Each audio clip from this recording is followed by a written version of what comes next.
Welcome back to my channel. আশা করি প্রত্যেকে ভালো আছেন। আজকে খুব প্রয়োজনীয় এবং জরুরি একটা বিদ্যা দিব। অনেকেরই কাজে আসবে। পাওনা টাকা পয়সা, সম্পদ উদ্ধারের একটা কুফরি নকশা দিব। টাকা পয়সা বা কোনো মূল্যবান জিনিস কারো কাছে পাওনা থাকলে, জায়গা জমি উদ্ধার করতে চান, এইরকম যত ধরনের ইস্যু হোক না কেন, টাকা পয়সা উদ্ধার হবে। ভিসার জন্য কাউকে টাকা দিচ্ছেন, মেরে দিছে, টাকা উঠাতে পারবেন। জায়গা জমি কিনছেন, জায়গা দলিল করে দিচ্ছে না, সেটা উদ্ধার করতে পারবেন। জায়গা সম্পদ উদ্ধার করতে পারবেন। এক কথায় আপনার পাওনা যে কোনো কিছু কাঙ্ক্ষিত ব্যক্তির থেকে উদ্ধার করে ফেলতে পারবেন।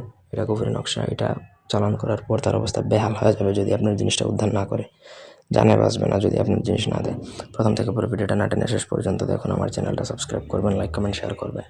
ব্যক্তিগত যে কোনো প্রয়োজন বা যে কোনো কাজের জন্য স্ক্রিনে দেওয়া নম্বরে সরাসরি ফোনে, হোয়াটসঅ্যাপে অথবা ইমেতে যোগাযোগ করে যে কোনো কাজ আমাদেরকে দিয়ে করাতে পারবেন, দেশে বা দেশের বাইরে থেকে।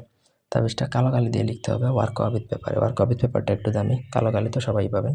আরবি মাসের শেষের দিকে যে কোনো একটা দিন আরবি মাস যে কোনো মাসের শেষের দিকে সূর্যাস্তের সময় তাবিজটা লিখে বড়ই গাছের গোড়ায় দাফন করতে হবে। তাহলে অল্প সময়ের মধ্যে কাঙ্ক্ষিত বেআইনি সমস্যার সমাধান এবং আপনার প্রাপ্য জিনিসটা আপনি বুঝে পাবেন।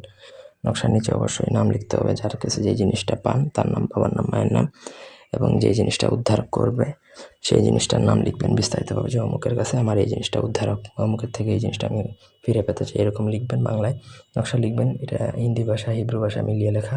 নকশার মধ্যে ভুল করবেন না। ভুল করলে আপনার কাজ হবে না, আপনার নিজের হতে পারে। কাজ করবেন একা নির্জনে বসে। ওয়ার্ক অবিথ পেপার আমাদের থেকে চাইলে নিতে পারেন বা কালেক্ট করে নেবেন। এই পেপারটা একটু দামি, ঠিক আছে?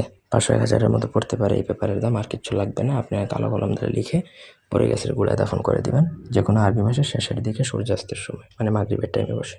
আশা করি বুঝাইতে পারছি। কোনো অংশ বুঝতে অসুবিধা থাকলে কমেন্ট করে জানাতে পারবেন। আর নিয়মের ব্যতিক্রম হবে না। আল্লাহর রাস্তায় কেউ নিয়ম চেঞ্জ করতে যাবেন না। আমি কোনো নিয়ম চেঞ্জের পক্ষে না। নিয়ম চেঞ্জ করলে কাজ হবে না, বারবার বলে দিচ্ছি, এটা ক্লিয়ার থাকেন। ধন্যবাদ।